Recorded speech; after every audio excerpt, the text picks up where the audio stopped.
Assalamualaikum warahmatullahi wabarakatuh. Kenalkan kami dari kelompok 5 akan mempresentasikan materi pada mata kuliah batu bara dengan judul reduksi batu bara. Sebelumnya perkenalkan nama saya Muhammad Fajri Nugroho dengan NIM 0730021029 dan rekan saya. Nama saya Aditya Nanda dengan NIM 0730210003. Nama saya Bagas Joseph dengan NIM 073002100008. Langsung aja kita masuk ke materinya. Reduksi ukuran batu bara. Reduksi ukuran adalah istilah umum yang diterapkan pada pengurangan potongan batu besar menjadi fragmen kecil. Kombinasi biasanya dilakukan dalam dua langkah terkait, yakni satu permukaan, yang kedua itu pengerusan. Permukaan. Permukaan adalah proses reduksi ukuran dari bahan galian atau biji yang langsung dari tambang, atau biasa disebut dengan room of mine, dan berukuran besar-besar. Peralatan yang dipakai antara lain adalah jaw crusher, grinder crusher, cone crusher, roll crusher, rotary breaker, hammer mill. Penggerusan. Penggerusan adalah proses lanjutan pengecilan ukuran menjadi ukuran yang lebih halus. Pada proses pengerusan dibutuhkan alat pengerusan yaitu ball mill dengan media pengerus berupa bola-bola baja atau keramik. Yang kedua rod mill dengan media pengerus berupa batang-batang baja, semi autogenous mill bila media pengerusnya sebagian adalah bahan galian atau bijinya sendiri. Yang terakhir autogenous mill bila media pengerusnya adalah bahan galian atau bijinya sendiri. Lalu tujuan reduksi ukuran batu bara.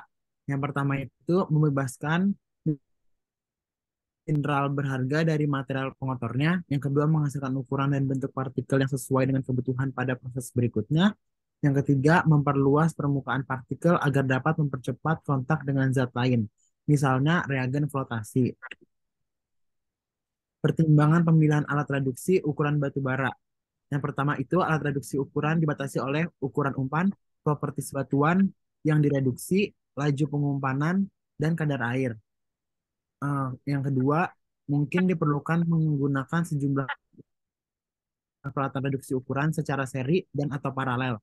Yang ketiga, proses kombinasi dipengaruhi oleh faktor seperti kompresi, penumbukan, pengerusan, dan kebutuhan air.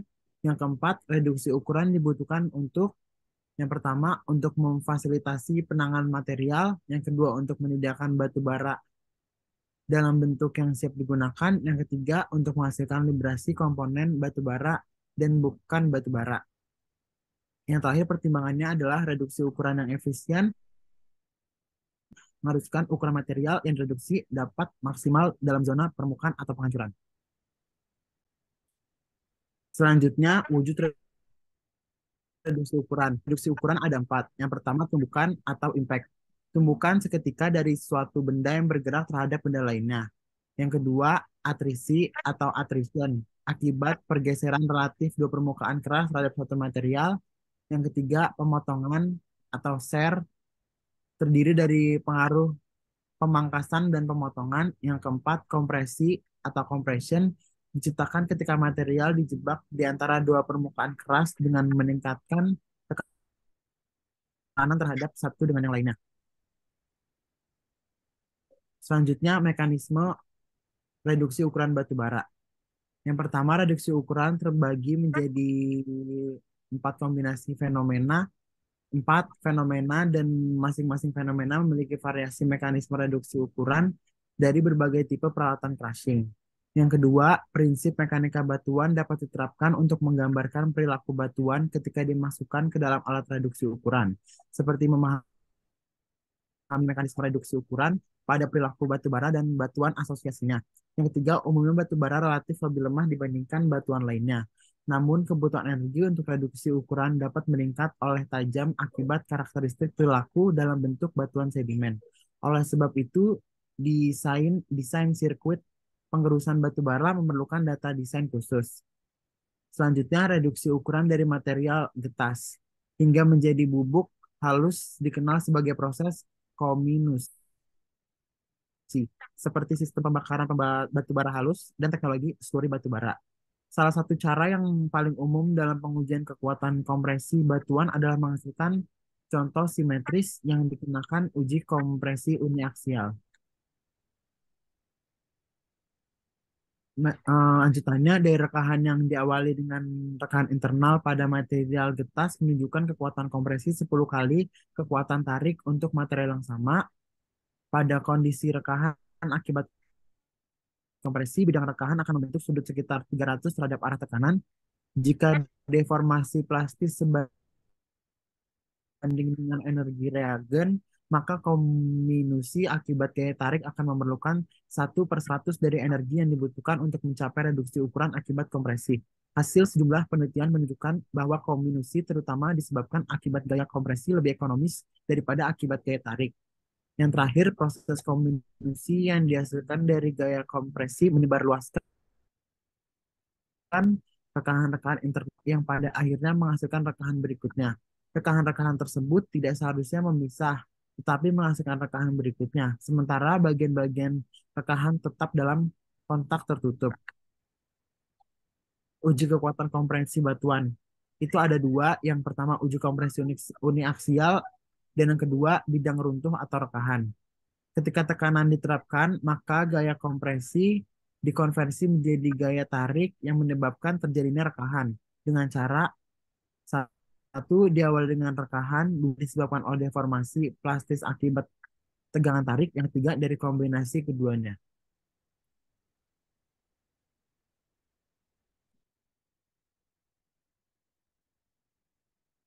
Selanjutnya ada kebutuhan berat sampel minimum untuk uji permukaan.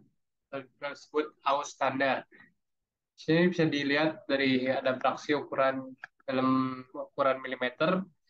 Yang direkomendasikan dalam bentuk kilogram, ada batu bara kotor, uji komprehensifnya ada batu bara bersih dan buangannya. Dan uji pengontrolan ada batu bara bersih dan buangan.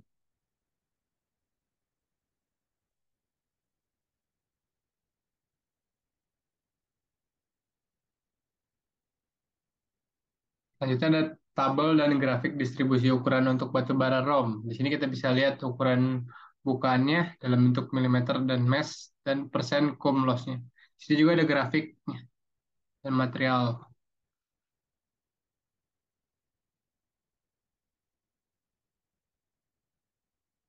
Di sini kita bisa juga lihat karakteristik fisik batuan dan biji.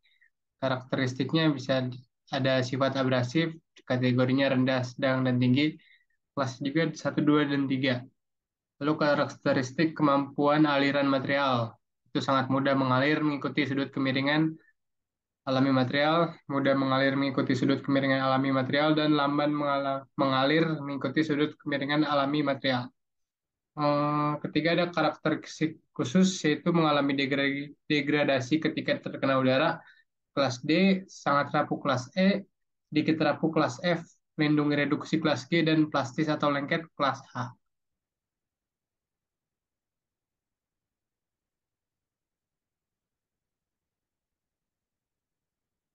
Selanjutnya ada Hard Groove Grindability Index, atau disingkat menjadi HGI, merupakan parameter yang menyatakan tingkat kemudahan batu bara untuk digerus.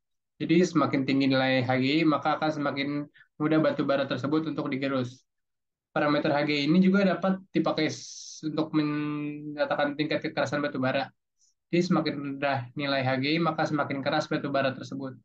Rumusnya ada HGI ini ada 13,6 tambah 6,93 W. W itu berat dalam gram batu bara tersebut yang berukuran 200 mesh.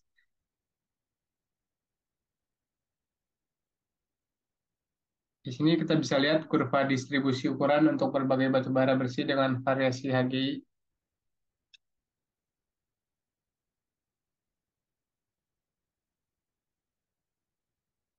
Di sini juga ada Growth Grindability Index, Rank Hard Growth Grindability Index for USA. Kita bisa lihat tabelnya.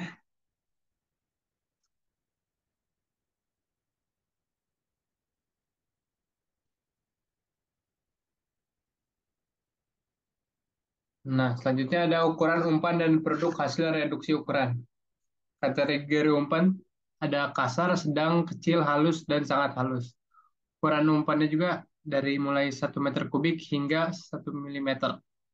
Karakteristik umpan berbeda-beda tergantung dari kategori umpan tersebut. Dan ukuran produk juga dari mulai kasar 100 sampai 150 milimeter hingga ada 95% 0,074.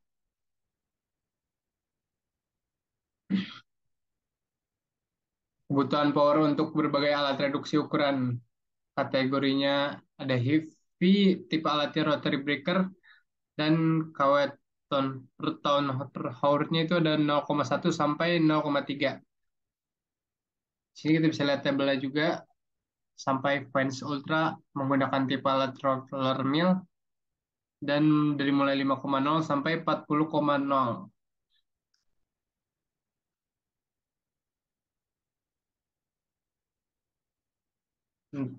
Selanjutnya ada tipe alat reduksi ukuran. Heavy duty jenisnya ada rotary breaker, feeder breaker, jaw crusher, rotary crusher, open hammer, dan selanjutnya yang kedua ada medium duty, itu ada cone grinder crusher, single roll crusher, double roll crusher, dan open hammer. Yang tiga ada light duty, yaitu ada cone grinder crusher, hammer, double roll crusher, dan yang keempat ada fine duty, itu ada high speed hammer mill, dry ball mill, rod mill, roll rest, atau full riser. Kelima ada ultra fine duty, mulai dari jenisnya ada freebation mill, high frequency attrition mill, wet ball mill, roll rest, full riser, dan jet mill.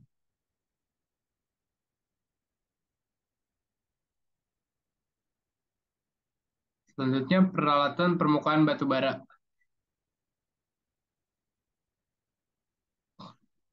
Nah, yang pertama ini ada Osborne Rotary Breaker. Alat ini bekerja untuk metode gravitasi untuk menghancurkan batu bara dengan cara yang sangat efisiensi melalui atrisi. Kapasitas maksimumnya itu ada 2000 TPH dengan ukuran umpan maksimum 600 mm.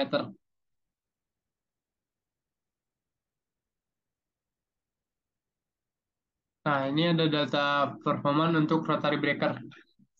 Ini kita bisa lihat.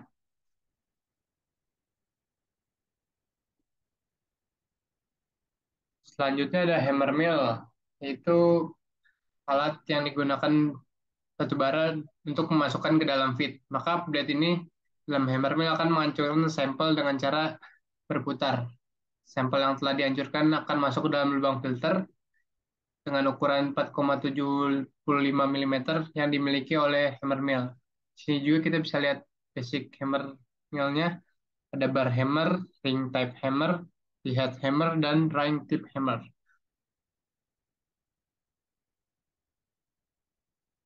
Ini untuk data spesifikasi alat hammer mill.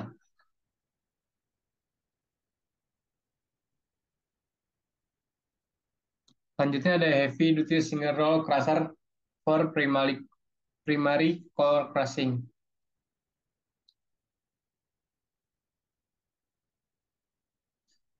Selanjutnya ada double roll call crusher for primary crushing. Di sini kita bisa lihat penggunaan alatnya, jenis-jenis roll pada double roll crusher ada trapezoid, slugger, trapezoid, dan smooth.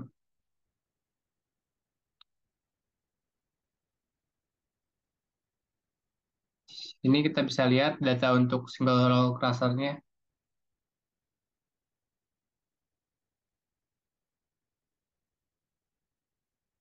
Nah, ini juga merupakan data untuk double roll crusher-nya.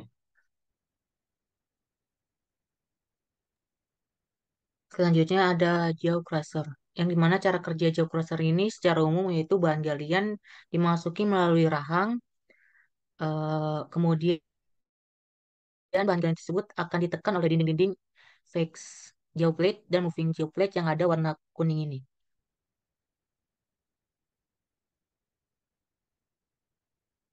Lalu jaw crusher ini punya dua tipe, yaitu yang single dan ada yang double. Nah, yang bagian single ini bagian utamanya dari swing jaw crusher adalah stasioner Jaudai, mova- movable jaw, impeller, anchor creek shaft,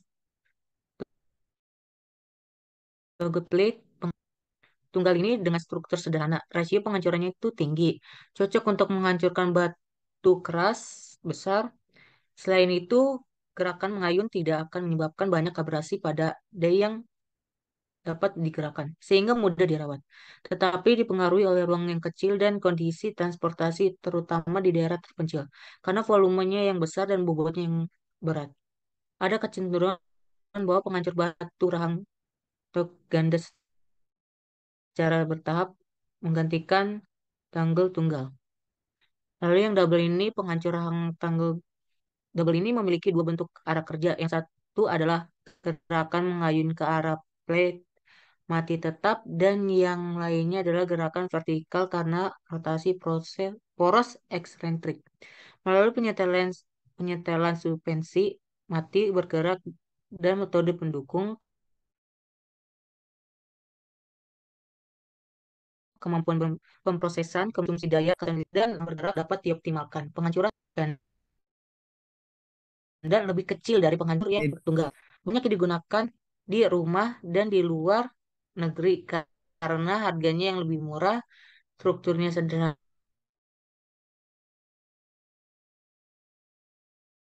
dan operasinya yang andal. Ada tipe. Lalu selanjutnya itu ada tumbling wheel, yaitu silinder horizontal berputar pada sumbunya, berisi grinding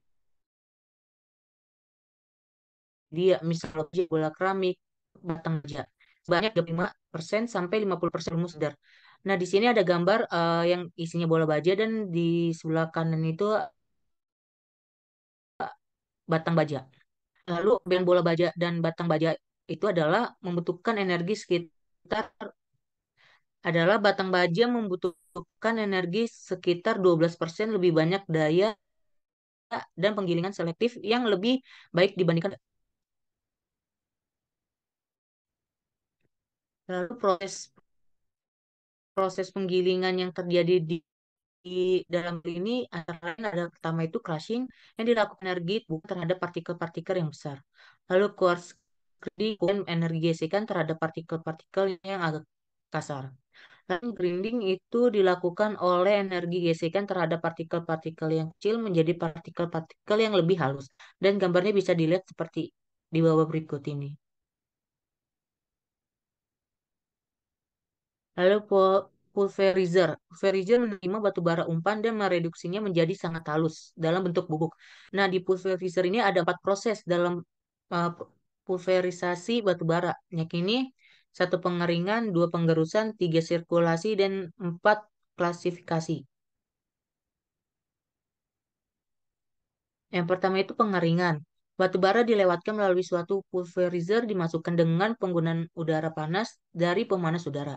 Selama proses ini, partikel batu bara meningkat tajam terhadap eksposur udaranya.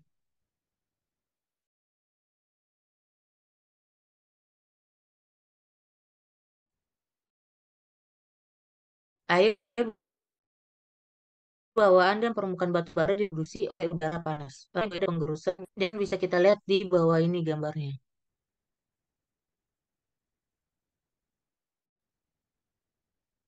Lalu yang ketiga itu circulation. Sirkulasi udara juga penting dalam mempermudah untuk pembuangan benda berat seperti pirit, logam lainnya. Menggunakan gaya sentripetal yang dirusak, sirkulasi udara juga digunakan untuk mengklasifikasi produk dari batu bara hasil pulverizer sebelum dibawa ke ruang pembakaran. Klasifier berada pada puncak dari mill dan akan mengembalikan material oversize kembali ke pulverizer dan mengirimkan batu bara yang sudah halus ke ruang pembakaran. Klasifier sangat penting untuk menghasilkan kualitas batu bara hasil penggerusan dengan kehalusan yang diinginkan. Lalu sini ada tipe-tipe pulverizer. Contohnya itu kecepatan rendah yaitu sekitar 10 sampai 20 rpm. Tipenya itu ball tube mill. Lalu mekanisme penggerusannya atrisi.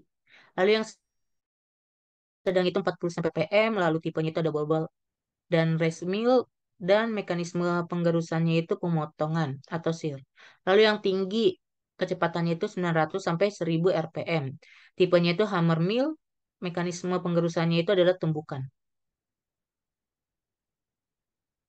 Di sini kita mengambil salah satu tipe yang sedang, yaitu ball mill, yang digunakan untuk menghaluskan batu bara sehingga ukuran tertentu sebelum dihembuskan ke dalam tungku pembakaran. Batu bara yang sudah digerus pada laju pengumpanan pada ball diputar. Gaya sentrifuga mengumpankan batu bara secara seragam di atas ring alat penggerus. Kriteria unjuk kerja mill. Yang pertama itu finish. Finish merupakan indikator kualitas kerja pulverizer atau suatu ukuran persentase contoh batu bara yang lolos uji layakan 50, 100, dan 200 mes. Batu bara yang lolos ayakan 200 mes sebanyak 70% merupakan indikasi unjuk kerja mil yang optimal. Konsumsi plat pelapis mil dan tenaga meningkat bila contoh batu bara yang lolos melebihi 70%. Nilai lebih kecil dari 70% berarti kehilangan karbon dan meningkatnya konsumsi bahan bakar. Lalu batu bara yang bertahan di ayakan 50 mes seharusnya berkisaran 1-22%. Bila lebih tinggi berarti dapat menyebabkan slanging pada boiler dan tingginya karbon yang tidak terbakar.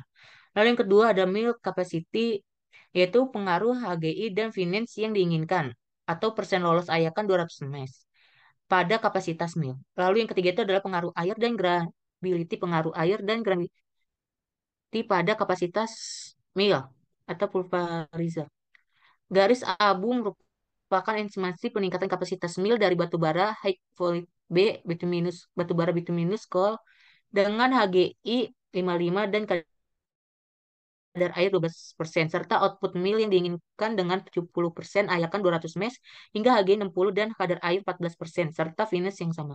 Lalu yang terakhir ini adalah mill reject. Jumlah reject dari pulverizer adalah salah satu dari indikasi performance mill. Pirit Fe2 FeS2 adalah mineral besi disulfida yang memiliki warna kuning pucat dan kilap logam.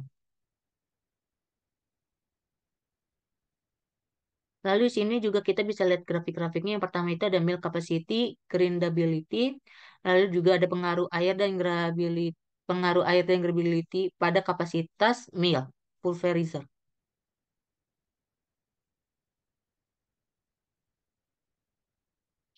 Nah, di sini ada abrasi pada pulverizer. Dalam proses pulverizer, 5-20% material yang digerus adalah material abrasif. Batu bara tidak abrasif oleh dirinya sendiri. Mineral dalam batu bara yang paling abrasif adalah kuarsa dan pirit, yang menyebabkan abrasi atau gerusan pada plat pelapis mill.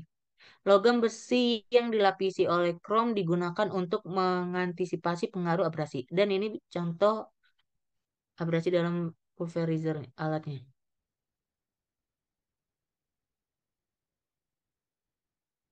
Lalu yang terakhir ini ada erosi dalam pulverizer. Erosi oleh partikel mineral yang membawa aliran udara, membawa bara halus melalui mill, classifier, exhaust, dan pipa-pipa. Erosi dapat mengakibatkan lubang dan silinder yang bisa kita lihat di gambar sini.